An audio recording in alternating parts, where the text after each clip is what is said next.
Hello everyone, welcome back to the channel. I'm Abe with MysticGenMara.com, a small town mystic from the middle of Idaho. And tonight, whenever you happen to be seeing this, I would like to offer your Rune Elemental reading for the week of October 19th through the 25th of 2025. These readings are general readings, so take what works, leave the rest for someone else. And being a general reading, the messages are timeless, so if you happen to catch this outside of that week, there's still probably a message there for you. If you're interested as to why I read for the elements instead of the zodiac, that's linked in the description with some other goodies down there. With that, we will get started with our fire family. Fire covers the zodiac signs of Aries, Leo, and Sagittarius. So if you are Aries, Leo, or Sagittarius, or have fire high in your chart, and there's a link in the description for a chart if you're interested. It's not sponsored, but it's a really good basic tool to get your feet wet with astrology. So, fire, your first rune is the Thurazaz rune, which is the god of strength. Colors bright red, tarot association is the Emperor, and astrology is Mars. So fire, this is tapping into your divine masculine aspects, which is protection, someone providing help, good news coming in. So fire, this is really a week where you get to show off your strengths. You get to show off what it means for a fire elemental to walk this planet, whether you're Aries, Leo, or Sagittarius. This is the time for you to really shine your light, especially if you're Leo. This is going to be second nature to be in that leadership role and to really pop off in that particular aspect of your gifts. But whatever your natural talents are this week, fire, this is going to be the week where they really shine, and it's allowing that inner strength, that inner ability to know how to deal with things is really going to be standing out this week, which is pretty cool. Your second rune is the Algae's rune, which is the rune of protection. Colors gold, tarot association is the moon, and astrology is Cancer. So this one's actually bringing in a little bit of water energy, but you're still working under that divine masculine side. It's protection from danger, resisting temptation, new beginnings are possible. So fire, you might be protecting a water energy that's coming forward. That's part of what's happening here. But you have strength and protection are the two dominant energies. These are very strong masculine energies. They're also very prominent in fire. So this is something that you are showing off your talents. You're showing off your gifts. If you've never experienced them, if you've never really tapped into this side of yourself before, this is a good time to work with the divine masculine, really get an idea of what that means for you and how it plays out in your life. Because the divine masculine and the divine feminine are very distinct energies. So this could be a week to do a little exploration and find out a little bit more about them, and maybe even come into a different alignment with them. Because when we look at the divine aspects, it's the aspects in their most perfected form, which we humans are not anywhere near that. But that's why it's so much fun to actually get to explore that a little bit and do a little bit more of a deep dive into what those terms mean as in general, like universal terms, but also how does that play out in your life, fire? So that's kind of where you're at this week. Let's take a peek at our Earth family, which is Taurus, Virgo, and is that right? Yeah, Taurus, Virgo, and Capricorn. You'd think I'd know this by now. Still not strong with the astrology thing. For our Earth, you're starting off with, I believe this is the Uraz rune. And its color is dark green, tarot association is the High Priestess, and astrology is Taurus. So Earth, you're stepping into your authority here too. Creative power, wisdom, and knowledge, good fortune, opportunities, and there's also a sexual charge with this one for our Earth family. So that could be a lot of fun. But it's really about the High Priestess energy embodies the divine feminine in a physical form. She is a symbol of good luck, of teaching, but also intuition and subtlety. So this is where you get to be creative, but you're not having to do it in the more bombastic way. It's more of like a subtle weaving of events or weaving of the creations that you do. And that can be something as simple as praying as you're making dinner. It can be working on a crafting project and adding spirit into it, or it could be something as subtle as helping people at work and not letting anyone know that you're actually doing that, because it's little things like that. But this is what's coming up, is you're really about creating and becoming more, but you're doing so in a more quiet aspect. And like I said, that little amorous energy that's coming in there as well is more just for the reminding yourself that you're human and you have a partner, and it's good to always keep that refreshed and keep that together, because you're bonding with each other when you do that. So it's a very good thing to keep building on, especially since Taurus is part of that. The bull is a little stubborn, but it's also about hearth, home, protecting what is home, and so that's where that energy comes into play. Your second rune is, if I can find it, Othila, which is the ancestral property rune. Colors deep yellow. Tarot association is the moon, and astrology is the full moon energy. It's physical possessions or inheritances, real property, but also your inherited traits and abilities.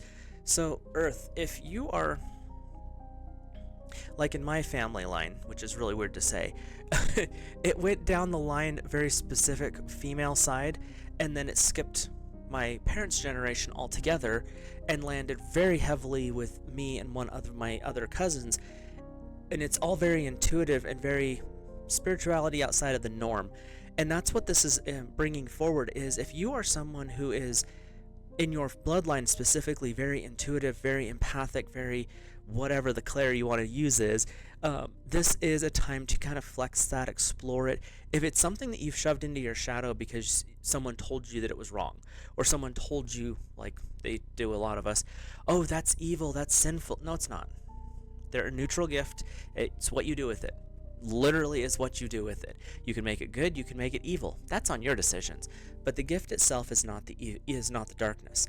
And so when you are exploring that, you may have to go into your shadow. You may have to do some shadow work to unlock or bring it back forward. But this week is showing that you actually are in the best place to do that. You have that high priestess energy with Uraz coming in, and Othila is saying this is what is being brought forward.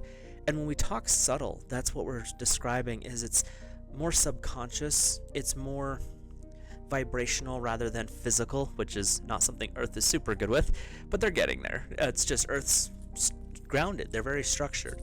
And that's the energy that's coming up for you guys this week, is enjoy life, be creative. You're working with some more subtle creations versus the more upfront forward versions, which is great. But you're also looking at things that you've inherited. It could be physical property, but the vibe I keep getting straight up right now for Earth is this is about the spiritual side of things. This is about the subtleties, that intuitive guidance, those clair abilities, those healing tendencies. That's more of what's coming forward for Earth this week. So really explore that if that's something that's for you, and if it's something that you just inherited, like a physical property, maybe it's time to do some touching up, do some cleaning up on it, maybe do a little historical investigation as to how it came into the family or what it really is. So things like that are the vibe that's coming up for our Earth, for Earth energy. Let's take a peek at our air family here. Air covers the zodiac of Gemini, Libra, and Aquarius. So if you're Gemini, Libra, or Aquarius, or have air high up in your chart, this one is for you. And air, I'll show you this one first. This is the blank rune. So this is the weird word rune, or the weird rune, depending on how you say that.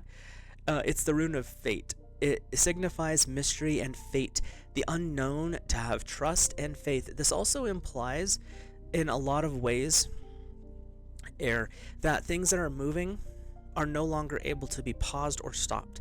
You have put plans in place, you've worked, you've taken the next steps, and now the snowball's just going, and so you're along for the ride.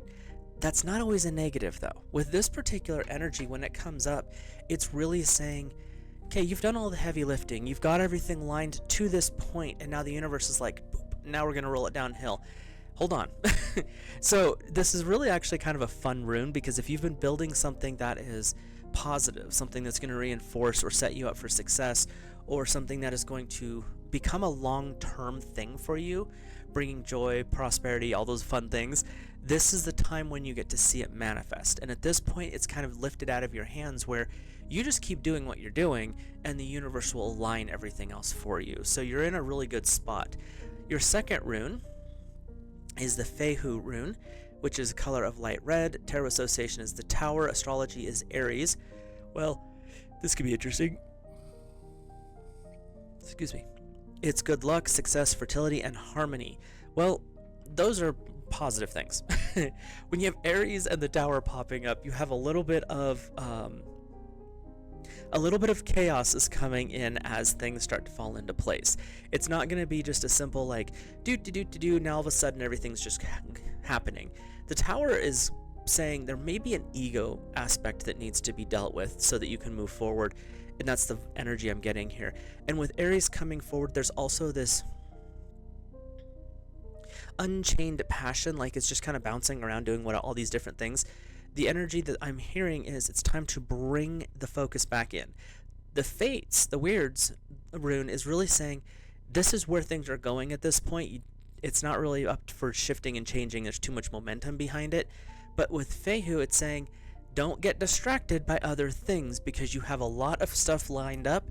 Stay focused on the goal. Check the ego situation, because I'm feeling that really strong with the Tower, that there could be a little bit of, oh, I did this all myself. You did a lot of it in your physical world, yes, but the universe has been helping you too, so it's one of those, be grateful for what you've earned and acquired, but also remember that we don't live in a total vacuum. We have a lot of outside help as well. So, and like I said, that Aries energy of things getting started, getting a little distracted, that unchained or unregulated passion. They're showing me a couple different images here.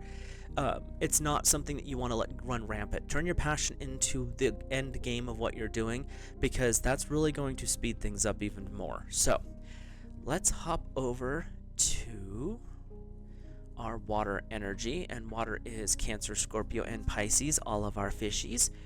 And we are starting off with the Tiawaz rune, which is Tyr, the god of war. Colors bright red. Tarot association is Justice. Astrology is Libra, so you're working with some air this week. Courage and energy, power to weave the patterns of your own life. If you're someone who works with spellcraft, this is going to be a week where you're really feeling inspired. You're really feeling like things need to be created. You need to work and finish that project you've been setting aside. Carve the candles and bring in the incenses and set up the altar for Samhain. This is the week for you to really focus on that. And when it says God of War and you have a little bit of fire with that red energy as well, it's about overcoming distraction is what I'm hearing. It's overcoming lethargy. This time of the year, especially for the water element, because as the world slows down, so does the water most of the time, and you start to get to that like hibernation mode. That's something you're going to have to overcome and kind of not so much fight against, but definitely be aware of, because it's going to try to slow you down from projects and things that you want to do, because there's a creative energy that's coming up this week for water. But then there's also this, it's cold outside, I don't want to. And so you've got this interesting balance, but it's saying walk between the two. That's where the Libra comes in. Find your balance. And you'll be able to judiciously, Justice card, make the right decisions at the right time. It doesn't mean you have to work all week, but it also says don't just curl up under a blanket and hide either, because that is a thing that happens in the fall.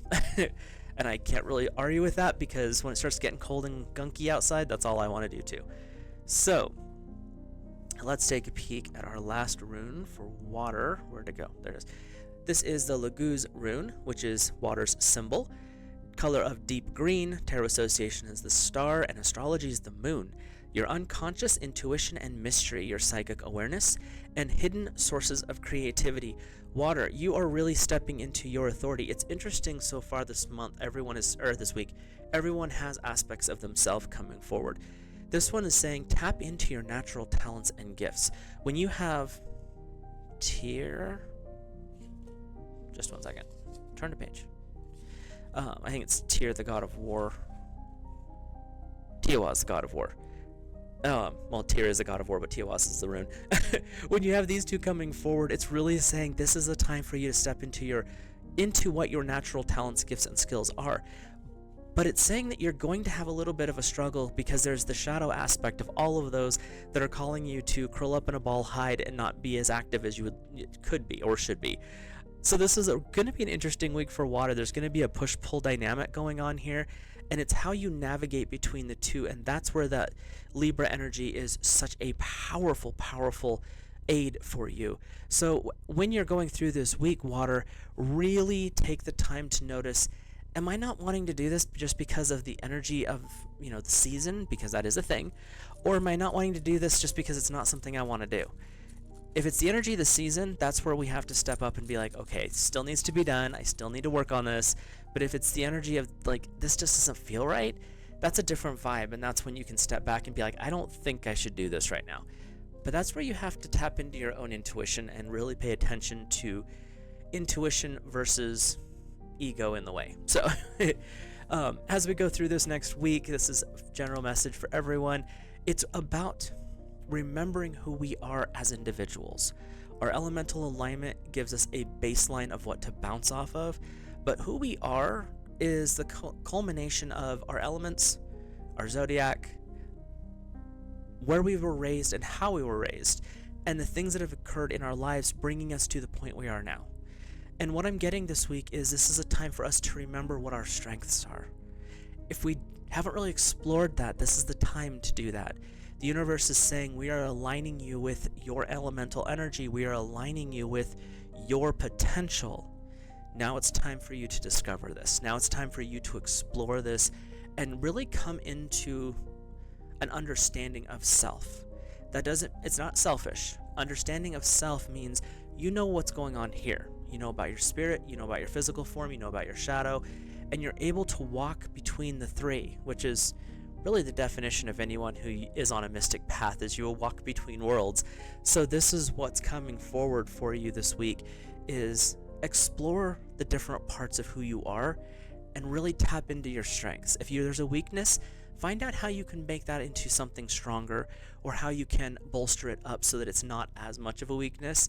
It's not easy, but this is a week for exploring all of that kind of energy. So I hope you guys enjoyed this reading. If you're new here, hit that subscribe button, drop a like on the video, and comment. Let me know your thoughts, feelings, and impressions, and I will see you in the next video.